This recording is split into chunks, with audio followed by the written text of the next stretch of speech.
नमस्कार दोस्तों, स्वागत है आप सभी का एक बार फिर से आपके अपने नवदीप सर के साथ।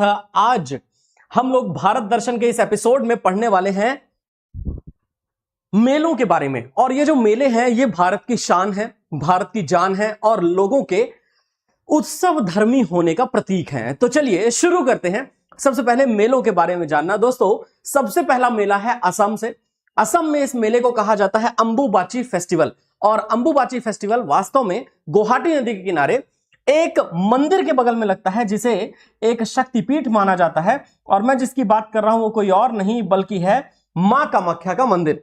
तो याद रखिए, मां कामाख्या के मंदिर में मिडिल ऑफ जून यानी कि आने वाले इस समय पर जो मेला लगता है वो मॉनसून सीजन के दौरान ब्रह्मपुत्र रिवर जब अपने उफान पर होती है, स्पेट पर होती है, तो ये मेला लगता है वहां पर। अंबुबाची फेस्टिवल दोस्तों ये एक वार्षिक हिंदू त्योहार है जो असम के गुवाहाटी कामाख्या मंदिर में मनाया जाता है। और ये देवी कामाख्या के वार्षिक मासिक धर्म का उत्सव है जो प्रजनन और नारीत्व का प्रतीक है। मतलब it is the celebration of annual menstruation, जो कि सिंबलाइज करता है फर्टिलिटी को और वुमनहुड को। ये पॉइंट हमारे लिए जरूरी है। आगे बढ़ते हैं दोस्तों। तो आगे बढ़ करके हम अगली चर्चा पाते हैं। और अगली चर्चा है दोस्तों एक ऐसे मेले की जिसका नाम है बणेश्वर मेला। बणेश्वर फेयर जो है, बणेश्वर फेयर ये ट्राइबल फेयर है जो राजस्थान के डूंगरपुर डिस्ट्रिक्ट में लगता है।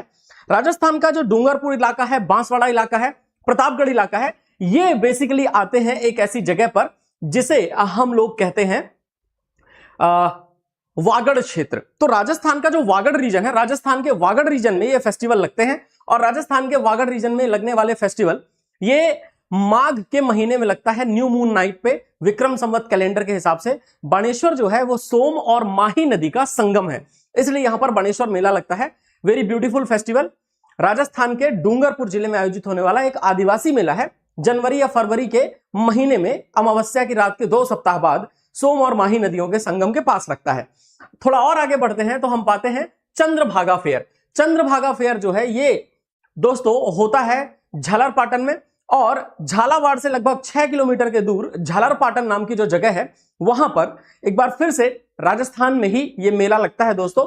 और इसके बारे में अक्सर चर्चाओं में पूछा जाता है। कार्तिक महीने में मनाया जाने वाला त्योहार है जो अक्टूबर और नवंबर में मनाया जाता है। इस मेले में पशु लोक संगीत, पारंपरिक कला और बहुत सारे अलग अलग शिल्प हैं जो यहां पर आयोजित किए जाते हैं। चंद्रभागा, जैसा कि मैंने कहा, इट्स अ ब्यूटीफुल फेस्टिवल। आगे चलते हैं दोस्तों। तो आगे चल करके गंगा सागर फेस्टिवल आता है जो कि वेस्ट बंगाल में मनाया जाता है। वेस्ट बंगाल में 24 परगना जो डिस्ट्रिक्ट है, उस 24 परगना डिस्ट्रिक्ट में गंगा सागर मेला लगता है। गंगा सागर मेला मनाया जाता है और यह कपिल मुनि के आश्रम के आसपास आयोजित किया जाता है। गंगा और बंगाल की खाड़ी के संगम के तट पर यह जगह स्थित है। तो यह भी हमारे लिए बेहद जरूरी पॉइंट है। आगे कुंभ के मेले की बात करिए दोस्तों। तो कुंभ का जो मेला होता है, कुंभ के मेले का पहला जिक्र किया था हेन सॉन्ग ने अपनी किताब सीयूकी में। और वैसे तो हेन सॉन्ग के द्वारा लिखी हुई किताब सीयूकी है, उसमें जिक्र है ही इसका। हरिद्वार में लगता है, प्रयागराज में लगता है, उज्जैन में लगता है और नासिक में लगता है।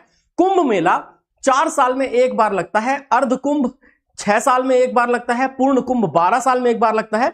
और महाकुंभ 144 साल में एक बार लगता है। जब लॉर्ड रिपन का शासनकाल था 1881 में, तब महाकुंभ लगा था एक बार। और उसके बाद 2025 में जो जनवरी का टाइम आया, उस जनवरी के टाइम पर लगा हुआ था महाकुंभ। तो मेरे ख्याल से आप लोगों को ये 100% कंफर्म हो गया होगा।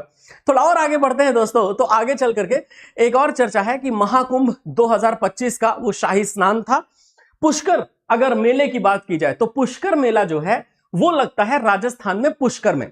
ये पुष्कर ऊंट मेला के नाम से जाना जाता है, राजस्थान के पुष्कर शहर में। और पुष्कर जो बेसिकली वो अजमेर के अंतर्गत है। और वहां पर खूबसूरत ये मेला लगता है। कैमल फेयर भी बोलते हैं इसको। कैमल फेयर कहने का मतलब ये ऊंट मेला है राजस्थान का। तो राजस्थान में ऊंट वगैरह जो है, ऊंट वगैरह की खरीद वगैरह की जाती है यहां पे। खैर, थोड़ा और आगे बढ़ते हैं हम। तो पुष्कर फेयर तो है ही खूबसूरत। पुष्कर फेयर की एक विशेषता यह है कि पुष्कर ऐसी जगह है जहां पर है जगत पिता ब्रह्मा मंदिर। और जगत पिता ब्रह्मा मंदिर के बारे में तो आप सभी लोग जानते ही हैं। तो दैट इज ऑल्सो देयर। आगे चलें, सोनपुर कैटल फेयर या सोनपुर पशु मेला जिसे कहते हैं, सोनपुर कैटल फेयर को हरिहर क्षेत्र मेला कहा जाता है। यह मेला बहुत बड़े बड़े व्यापारियों को आमंत्रित करने के लिए था। यह मेला लगता ही इसलिए था ताकि समझिए कि अभी एशिया में इससे बड़ा पशु मेला कहीं नहीं लगता है ना, एशिया में इससे बड़ा पशु मेला कहीं नहीं लगता। हरिहर क्षेत्र मेला जिसको सोनपुर मेला बोलते हैं, ये सोनपुर मेला कहां होता है तो मैं आपको बता दूं ये बिहार में होता है दोस्तों।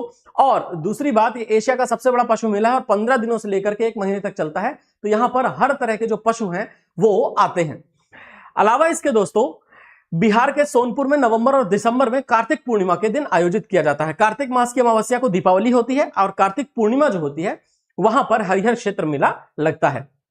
चलिए दोस्तों, नौचंदी मेला ये लगता है मेरठ में, और नौचंदी ग्राउंड है मेरठ का, वहां पर नौचंदी मेला लगता है दोस्तों।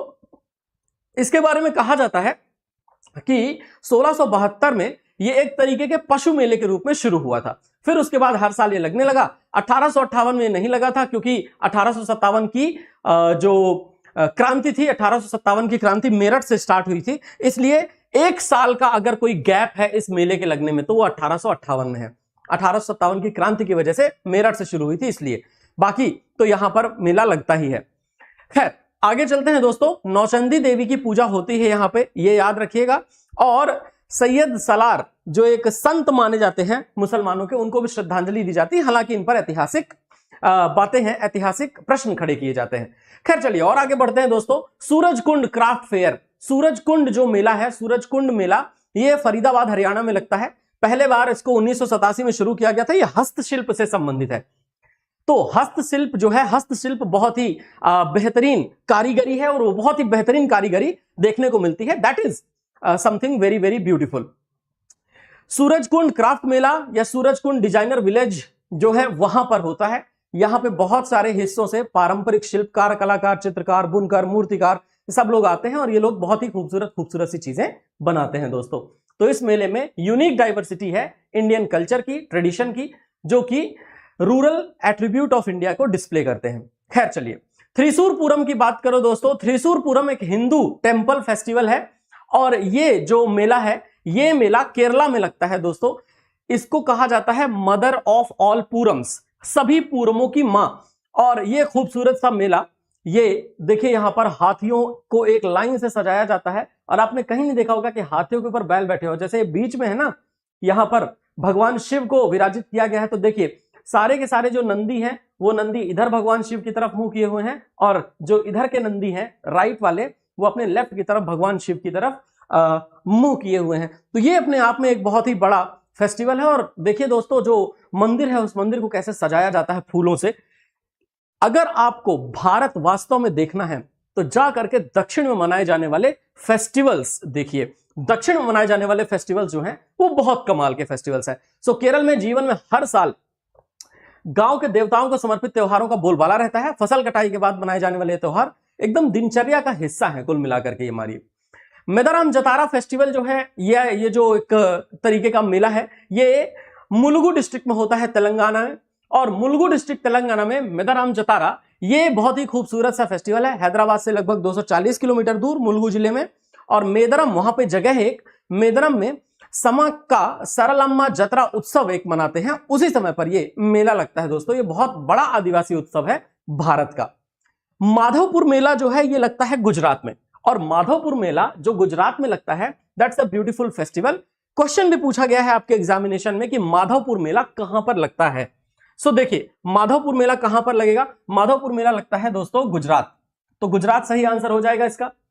अब देखिए ध्यान से आपको समझना है, माधवपुर मेला एक वाइब्रेंट कल्चरल फेस्टिवल है। ये माधवपुर विलेज में है, पोरबंदर डिस्ट्रिक्ट में, गुजरात में। अच्छा, पोरबंदर को हम इसलिए जानते हैं क्योंकि 2 अक्टूबर को पोरबंदर में 1869 में कुछ हुआ था। और अगर आप लोगों को याद है तो बढ़िया बात है, अगर नहीं याद है तो मैं आपको बता दूं, गांधी जी का जन्म 2 अक्टूबर 1869 में हुआ था। यह पॉइंट आप याद रखिएगा। आगे चलें तो दोस्तों अगली चर्चा मैं आपको बताऊं, नेक्स्ट ये है कि एलिफेंट फेस्टिवल या जो एक त्योहार सा मनाया जाता है एलिफेंट फेस्टिवल, वो कहां मनाया जाता है, जयपुर में, कोलकाता में, भोपाल में या मुंबई में। चलिए तो यहां पर जो क्वेश्चन है दोस्तों, एलिफेंट फेस्टिवल कहां पर मनाया जाता है, in which city of India is elephant festival celebrated, Jaipur, Kolkata, Bhopal या मुंबई। तो इसका सही आंसर है बिल्कुल ये जयपुर में मनाया जाता है एलिफेंट फेस्टिवल। आप देखिए जयपुर के एलिफेंट्स को क्या खूबसूरती से सजाते हैं। पौराणिक कथाओं के अनुसार कहा जाता है कि जब देवताओं और राक्षसों ने समुद्र मंथन किया था तो समुद्र में से 9 रत्न निकले थे और उसमें से एक रत्न हाथी का प्रतिनिधित्व करता है। तो राजाओं के शासनकाल के दौरान इस त्योहार के दौरान सबसे मजबूत हाथी की पहचान की जाती है। तो ये वो मजबूत हाथी है जिस मजबूत हाथी को पहचाना जाता है। थोड़ा और आगे बढ़ते हैं हम लोग। जयपुर पिंक सिटी है। मेरी मेकिंग ऑफ द गॉड्स, ये कौन से फेस्टिवल का मतलब होता है? तो हम मेले और फेस्टिवल्स इनको अलग नहीं कर सकते। फेयर एंड फेस्टिवल्स चूंकि ये कल्चर का हिस्सा होते हैं तो ये कल्चर का हिस्सा एक साथ चलते हैं।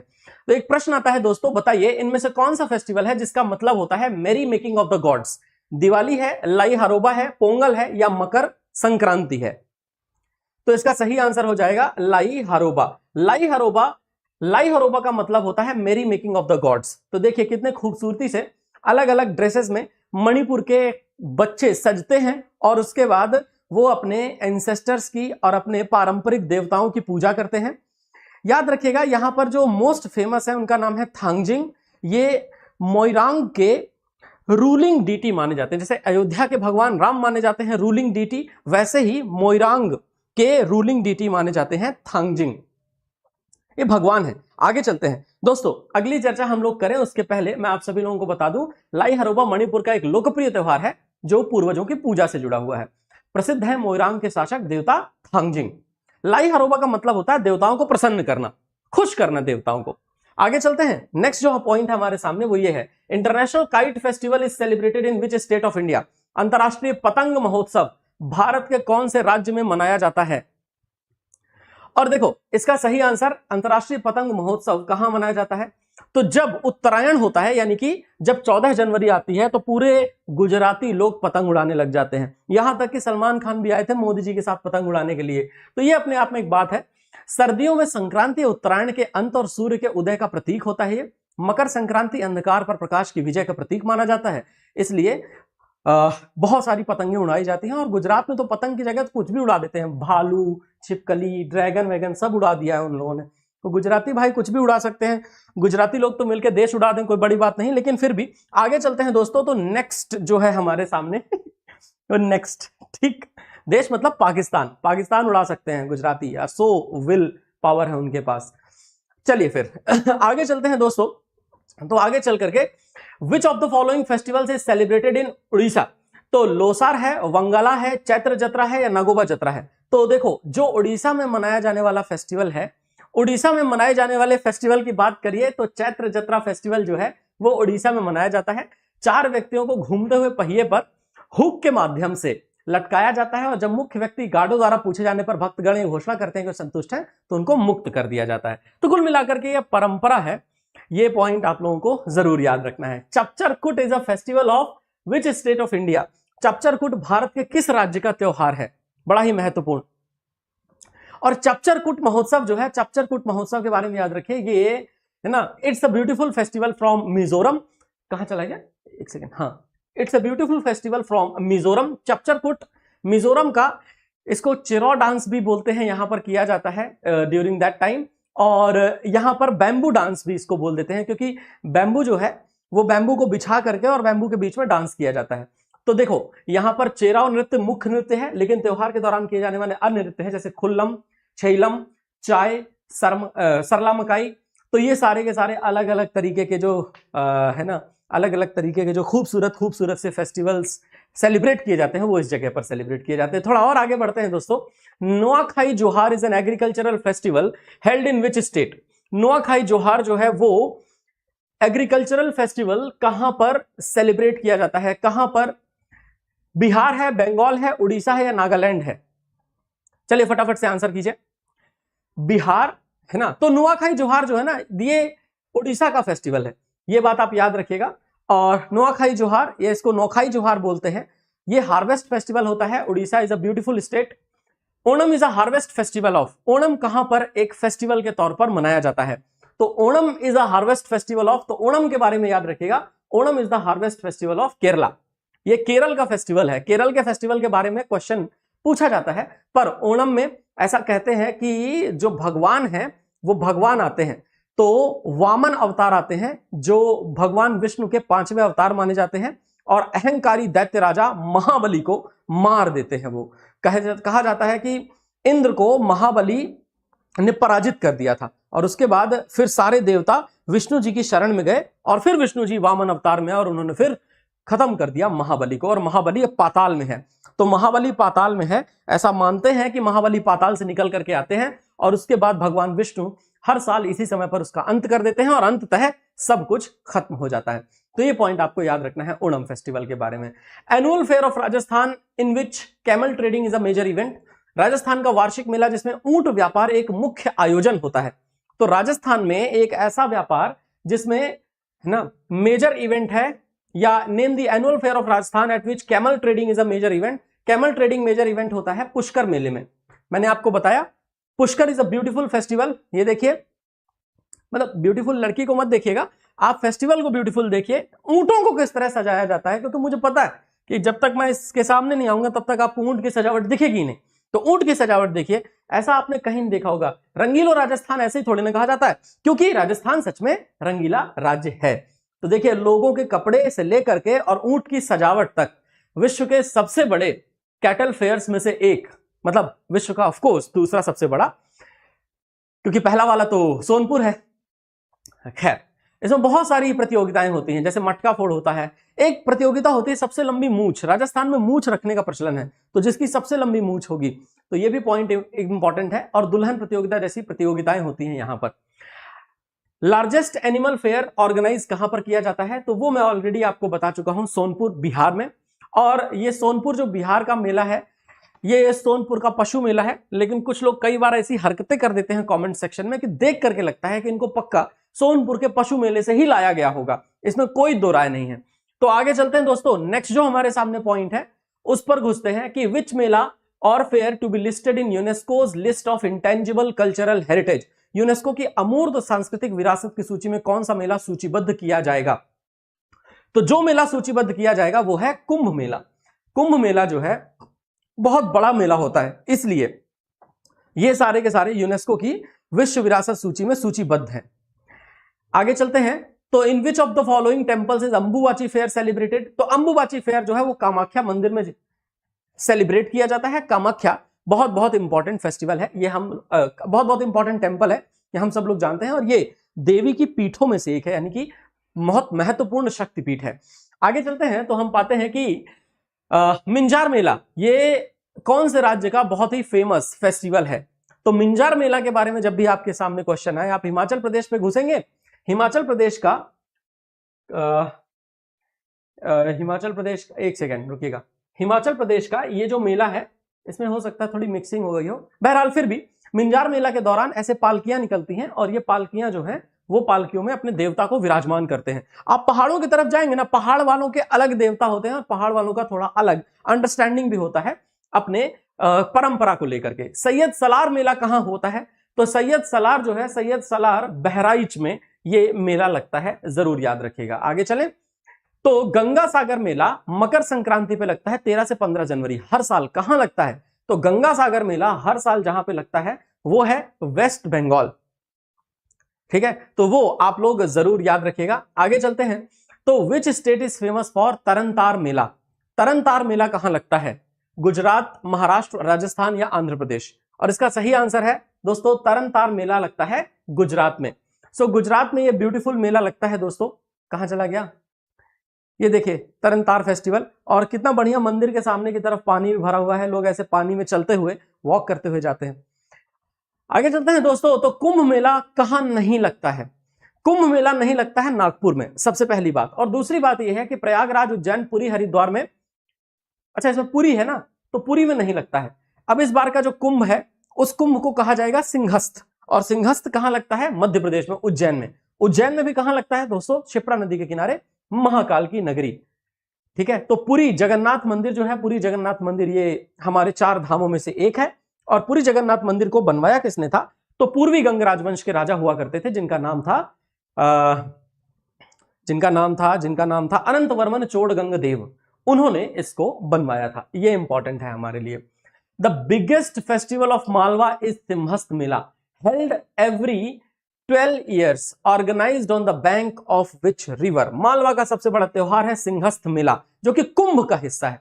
और अगली जो चर्चा है वो अगली चर्चा ये है दोस्तों कि ये बताइए कि कौन से नदी के किनारे पर ये मेला लगता है। ये हमारे लिए सबसे महत्वपूर्ण बिंदु बनेगा। तो दोस्तों, भारत दर्शन का एपिसोड आपको कैसा लगता है बताइए।